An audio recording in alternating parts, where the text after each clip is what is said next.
जय हिंद प्यारे साथियों।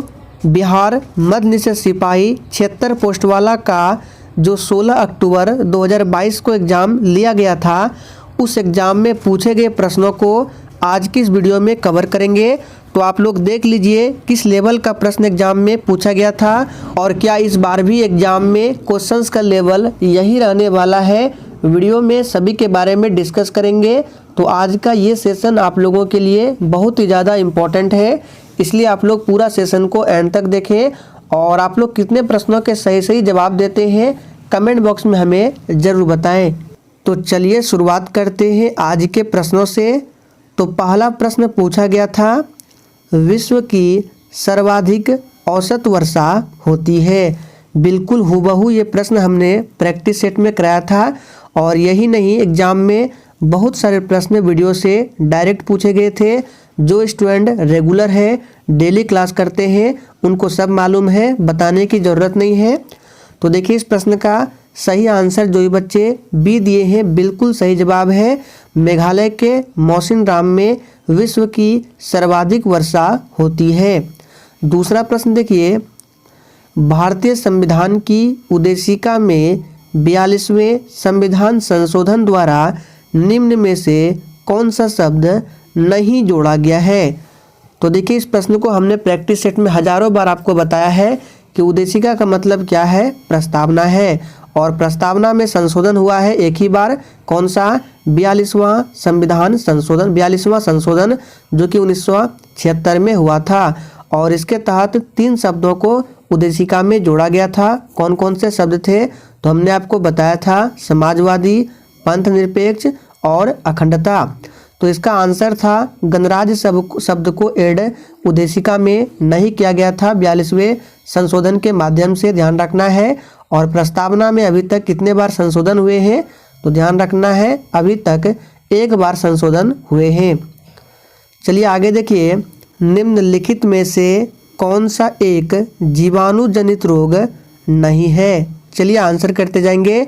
देखिए किसी भी प्रश्न का आंसर आता है तो आप लोग कमेंट बॉक्स में अपना अपना आंसर लिखते जाइए, मैं सभी के आंसर को चेक करूंगा। तो देखिए याद कीजिए, हमने आपको बताया था कि इन्फ्लुएंजा जो है ये जीवाणु जनित रोग नहीं है। तो डी ऑप्शन जो ही बच्चे दिए हैं आपका बिल्कुल सही जवाब है। चलिए आगे देखिए, मतदान की आयु 21 वर्ष से घटाकर 18 वर्ष की गई थी। किस संशोधन के माध्यम से, बिल्कुल बच्चों वाला प्रश्न पूछा गया है। तो चौथे प्रश्न का आंसर अगर आप लोगों ने ऑप्शन ए को दिया है, बिल्कुल सही जवाब है 61वें संविधान संशोधन जो कि 1989 में हुआ था। इसके तहत मतदान की आयु को क्या किया, 21 वर्ष से घटाकर 18 वर्ष कर दिया गया। चलिए आगे देखिए, सुप्रसिद्ध फिल्म गांधी का निर्देशन किसने किया था। चलिए फटाफट से आप सभी आंसर करते जाएंगे। तो 5वें प्रश्न का आंसर है सी ऑप्शन, रिचर्ड एटनबरो। ध्यान रखना है, सुप्रसिद्ध फिल्म गांधी का निर्देशन किसने किया था, तो रिचर्ड एटनबरो ने किया था। अगला प्रश्न देखिए, 1932 का पूना पैक्ट खाली स्थान से संबंधित था। तो देखिए इस प्रश्न को हमने प्रैक्टिस सेट में बहुत बार कराया था, आपको बताया था कि 1932 का पूना पैक्ट किसके किसके बीच हुआ था, तो महात्मा गांधी और अंबेडकर के बीच में हुआ था। और ये संबंधित था दलित वर्गों के राजनीतिक अधिकारों से। तो ए ऑप्शन अगर आप लोगों ने दिया होगा तो बिल्कुल सही जवाब है। चलिए आगे देखिए, निम्न में से किस राज्य में 2011 में साक्षरता दर में सबसे कम थी। बिल्कुल बच्चों वाला प्रश्न है, यानी कि पूछ रहा है कि 2011 की जनगणना के अनुसार किस राज्य की साक्षरता दर सबसे कम है। तो याद कीजिए, हमने आपको बताया था 2011 के अनुसार सबसे कम पूछे बिहार है, सबसे अधिक पूछे केरल है। केरल में साक्षरता प्रतिशत लगभग 94% के आसपास है। चलिए आगे देखिए, कोलाइडी कणों द्वारा प्रकाश के प्रकीर्णन की परिघटना क्या कहलाती है। तो देखिए 8वें प्रश्न का आंसर क्या होगा, टिंडल प्रभाव। जो ही बच्चे ऑप्शन बी को दिए हैं बिल्कुल सही जवाब है, कोलाइडी कणों द्वारा प्रकाश के प्रकीर्णन की परिघटना टिंडल प्रभाव कहलाती है। आगे देखिए, कोडरमा अभ्रक उत्पादक केंद्र किस राज्य में है? बहुत ही सिंपल प्रश्न पूछा गया है। तो इस प्रश्न का आंसर अगर आप लोगों ने ऑप्शन बी को दिया है, बिल्कुल सही जवाब है कोडरमा अभ्रक उत्पादक केंद्र, ये झारखंड राज्य में स्थित है। नेक्स्ट क्वेश्चन देखिए, कोयला खाली स्थान संसाधन का उदाहरण है। चलिए आप सभी आंसर बताएंगे। एग्जाम में बहुत ही सिंपल प्रश्न पूछा गया था और देखिए ऐसे भी एग्जाम में 60 से 65 प्रश्न लगभग बहुत ही सिंपल पूछे जाते हैं, आप लोग आराम से बना सकते हैं और बाकी बचे क्वेश्चंस उतना भी टफ नहीं रहता है। अगर आप लोग डेली क्लास अटेंड करते हैं, रेगुलर रहते हैं, तो आप लोग उसको भी आराम से बना सकते हैं। और देखिए मैथ्स की बात करें तो मैथ्स का भी प्रश्न उतना टफ लेवल का नहीं पूछा जाता है। अगर आप लोग बेसिक मैथ्स को थोड़ा बहुत भी पढ़े हैं तो आप लोग एग्जाम में आराम से मैथ्स के प्रश्न को भी सॉल्व कर सकते हैं। तो इस प्रश्न का आंसर क्या होगा? तो आप लोग याद कीजिए, हमने आपको बताया था कि कोयला का जो भंडारण है सीमित मात्रा में है, एक बार उपयोग कर लेने के बाद ये पुनः प्राप्त नहीं होगा, ये समाप्त हो जाएगा। तो इस तरह से कोयला जो है ये आपका क्या हो जाएगा? अनवीकरणीय संसाधन का उदाहरण हो जाएगा। देखिए बाकी जो सौर ऊर्जा है, सौर ऊर्जा हो गया, पवन ऊर्जा हो गया, ये जो है नवीकरणीय ऊर्जा के नवीकरणीय संसाधन के स्रोत है। तो ध्यान रखना है, पूछ सकता है कि सौर ऊर्जा, पवन ऊर्जा किस संसाधन का उदाहरण है? तो नवीकरणीय ध्यान रखना है। चलिए आगे देखिए, लोकसभा को भंग कर सकता है। अब आप ही लोग देख लीजिए कितना इजी प्रश्न है। चलिए आंसर बताएंगे। सभी स्टूडेंट को मालूम है लोकसभा को कौन भंग कर सकता है? तो राष्ट्रपति लोकसभा को भंग कर सकता है। लेकिन इसके स्थान पर अगर आपसे पूछे कि राज्यसभा को कौन भंग कर सकता है, तो इसका आंसर क्या होगा? इनमें से कोई नहीं, क्योंकि राज्यसभा एक उच्च सदन है, ये अस्थाई सदन है, इसको भंग नहीं किया जा सकता है। अब चलिए बात करें, लोकसभा के सदस्यों का कार्यकाल कितने वर्षों का होता है? तो 5 वर्षों का होता है। अगर राज्यसभा की बात करें तो राज्यसभा के सदस्यों का कार्यकाल 6 वर्षों का होता है और लोकसभा का सदस्य बनना है तो उम्र 25 वर्ष, राज्यसभा का सदस्य बनना है तो उम्र 30 वर्ष। राष्ट्रपति, राज्यपाल और उपराष्ट्रपति के लिए उम्र क्या है? 35 वर्ष है। इन सभी बातों को ध्यान रखना है। चलिए आगे देखिए, ग्रीन हाउस प्रभाव जुड़ा हुआ है। चलिए आप सभी 12 के लिए आंसर करेंगे। तो देखिए ग्रीन हाउस इफेक्ट क्या है? ये कार्बन डाइऑक्साइड को ही ग्रीन हाउस इफेक्ट कहते हैं। तो सी ऑप्शन इस प्रश्न का बिल्कुल सही जवाब है। चलिए आगे देखिए, टमाटर किस अम्ल का प्राकृतिक स्रोत है? चलिए फटाफट से आंसर करते जाएंगे। बहुत ही सिंपल प्रश्न एग्जाम में पूछा गया है, टमाटर किस अम्ल का प्राकृतिक स्रोत है? तो इसका सही जवाब है ऑक्जेलिक अम्ल है। नेक्स्ट क्वेश्चन देखिए, निम्नलिखित में से किस कोशिकांग को कोशिका का ऊर्जा घर कहा जाता है? चलिए 14 के लिए आंसर बताएंगे फटाफट से और देखिए प्रत्येक स्टूडेंट को आंसर करना है। तो कोशिकांग को कोशिका का ऊर्जा घर कहा जाता है। किस कोशिकांग को? तो आप सभी जानते हैं माइटोकॉन्ड्रिया को। सी ऑप्शन इस प्रश्न का बिल्कुल सही जवाब है। आगे देखिए, निम्नलिखित में से किसने business at the rate the speed of the thought पुस्तक लिखी? तो ये पुस्तक लिखा गया है किसके द्वारा? Bill Gates. बी ऑप्शन इस प्रश्न का बिल्कुल सही आंसर है। अगला प्रश्न देखिए, इनमें से कौन सा देश क्वाड का सदस्य नहीं है? तो देखिए याद कीजिए, हमने आपको बताया था क्वाड में 4 देश शामिल है। कौन कौन से हैं? अमेरिका है, भारत है, ऑस्ट्रेलिया है और जापान है। ये 4 देश क्वाड में शामिल है। तो अमेरिका हो गया, भारत हो गया, ऑस्ट्रेलिया हो गया, रूस इसमें शामिल नहीं है। तो इस प्रश्न का आंसर क्या था? रूस था।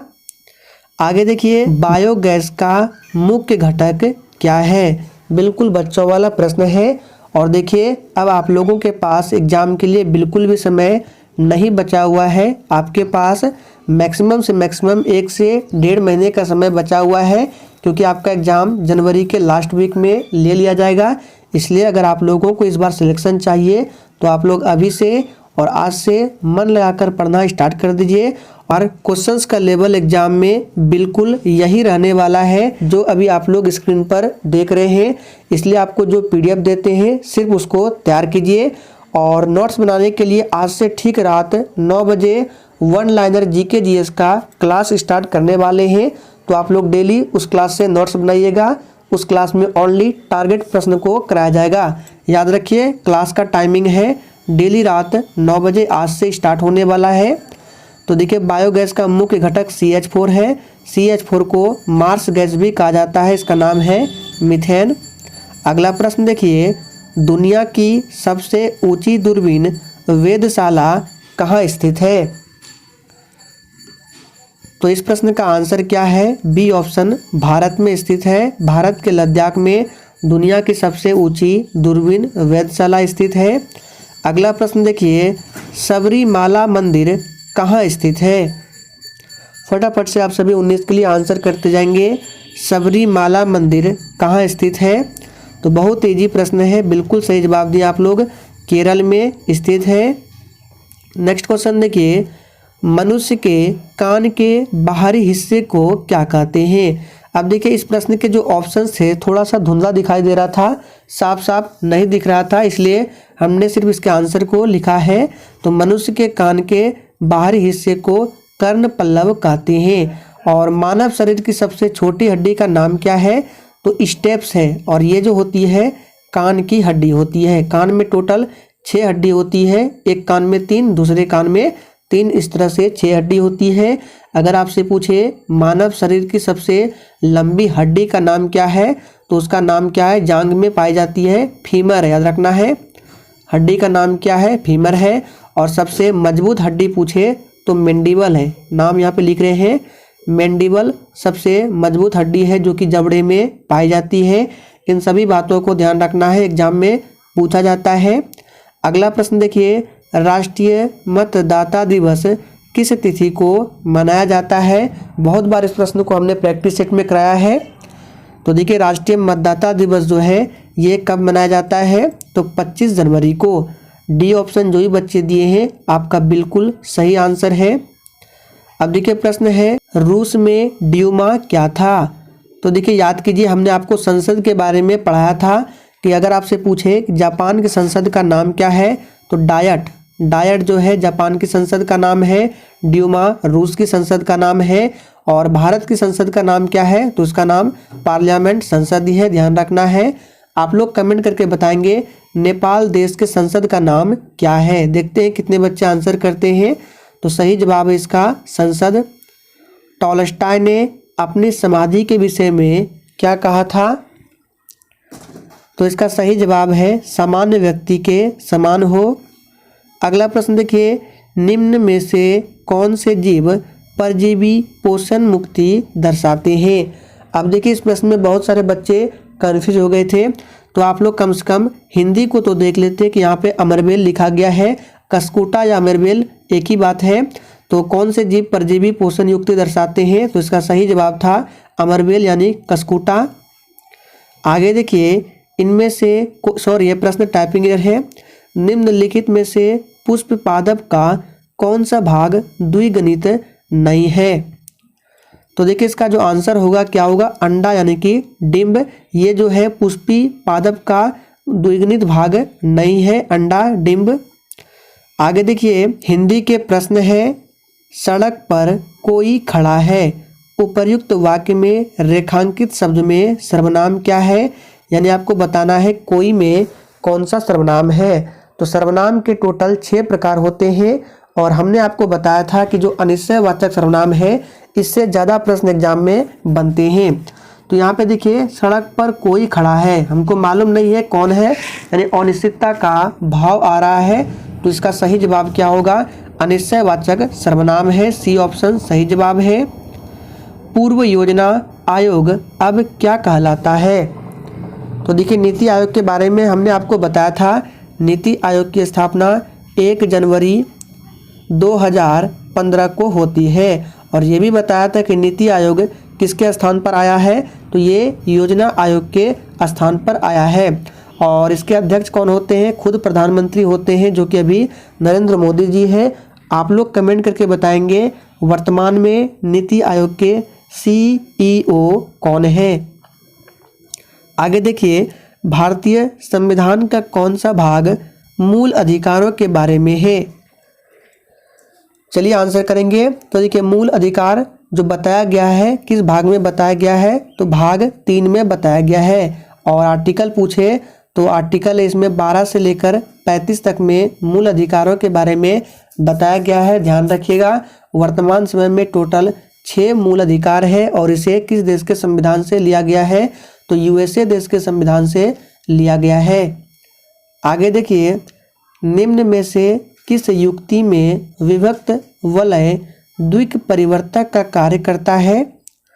तो इसका आंसर क्या हो जाएगा? विद्युत मोटर हो जाएगा। बी ऑप्शन इस प्रश्न का बिल्कुल सही जवाब है। अब देखिए, आपको बताते हैं, विद्युत जनित्र जिसको डायनमो कहा जाता है, ये क्या करता है? यांत्रिक ऊर्जा को विद्युत ऊर्जा में रूपांतरित करता है। और अगर विद्युत ऊर्जा को यांत्रिक ऊर्जा में रूपांतरित करना है तो विद्युत मोटर है। और अगर आपसे पूछे कि यांत्रिक ऊर्जा को ध्वनि ऊर्जा में कौन बदलता है, तो सितार जो है ये क्या करता है? यांत्रिक ऊर्जा को ध्वनि ऊर्जा में रूपांतरित करता है। 1857 की क्रांति के समय निम्नलिखित में से कौन भारत के गवर्नर जनरल थे? बहुत बार इस प्रश्न को हमने कराया है। हमने बताया था कि 1857 की क्रांति की शुरुआत 10 मई से होती है। कहाँ से? यूपी के मेरठ से। और जिस समय में 1857 की क्रांति होती है उस समय भारत के गवर्नर जनरल कौन थे? तो याद कीजिए, क्या बताया था? Lord Canning. बी ऑप्शन इस प्रश्न का बिल्कुल सही आंसर है। निम्न में से कौन सा साख का औपचारिक स्रोत है? बहुत ही सिंपल प्रश्न है। तो इकोनॉमिक्स में हमने बताया था कि साख का जो औपचारिक स्रोत है ये सहकारी समितियां हैं। तो अगर आप लोग बी ऑप्शन को दिए होंगे तो बिल्कुल सही जवाब है सहकारी समितियां। आगे देखिए, निम्न में कौन सा वर्ण कोहरे से न्यूनतम प्रकीर्णित होता है? अब देखिए, इस प्रश्न का आंसर आप लोग सोच के भी बता सकते हैं। तो इसका आंसर क्या होगा? लाल हो जाएगा। सी ऑप्शन सही जवाब है। समस्थानिकों के रासायनिक गुण समान होते हैं क्योंकि इनके। तो देखिए, समस्थानिक में क्या होता है? समस्थानिक में होता है परमाणु क्रमांक समान। तो ए ऑप्शन जो ही बच्चे दिए हैं बिल्कुल सही जवाब है, लेकिन इसमें द्रव्यमान संख्या भिन्न भिन्न होता है समस्थानिक में। आगे देखिए, गांधी सागर बांध किस नदी पर स्थित है? तो बहुत ही सिंपल प्रश्न है। गांधी सागर बांध जो है चंबल नदी पर स्थित है। आगे देखिए, जड़त्व के नियम को यह भी कहा जाता है। तो देखिए, आप सभी जानते हैं न्यूटन ने 3 नियम दिए थे। कौन कौन से? गति का पहला नियम था, गति का दूसरा नियम और गति का तीसरा नियम। तो देखिए, गति का जो पहला नियम है इसी को जड़त्व का नियम भी कहा जाता है। तो ए ऑप्शन जो ही बच्चे दिए हैं बिल्कुल सही जवाब है। मानस टाइगर रिजर्व किस राज्य में स्थित है? बिल्कुल सिंपल प्रश्न है और इस प्रश्न का आंसर लगभग सभी स्टूडेंट को पता है कि मानस टाइगर रिजर्व कहाँ पर है? असम में है। काजीरंगा के बारे में भी सबको पता है, असम में है, जो कि एक सींग वाले गेंडे के लिए प्रसिद्ध है। आगे देखिए, सर्वप्रथम भूगोल शब्द का प्रयोग किसके द्वारा किया गया था? तो भूगोल शब्द का प्रयोग आप सभी जानते हैं, सबसे पहले इरेटोस्थनीज के द्वारा किया गया था। आगे देखिए, भारत में बिहार का जिसके उत्पादन में विशिष्टीकरण हुआ है वह क्या है? देखिए, वैसे भी हम लोग बिहार से हैं और इस प्रश्न का आंसर करने के लिए हमें बिल्कुल भी नहीं सोचना चाहिए। आप सभी जानते हैं लीची के लिए प्रसिद्ध है। आगे देखिए, सरकार के स्वामित्व का क्षेत्र क्या कहलाता है? तो सरकार के स्वामित्व का क्षेत्र सार्वजनिक क्षेत्र कहलाता है।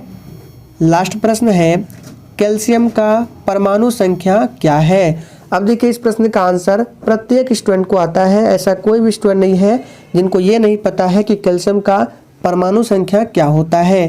तो इसका आंसर आप सभी जानते हैं 20 होगा। कैल्शियम का, क्लोरीन का पूछा जाता है 17 होता है, मैग्नीशियम का 12 होता है, सोडियम का 11 होता है। इन सभी को ध्यान रखना है।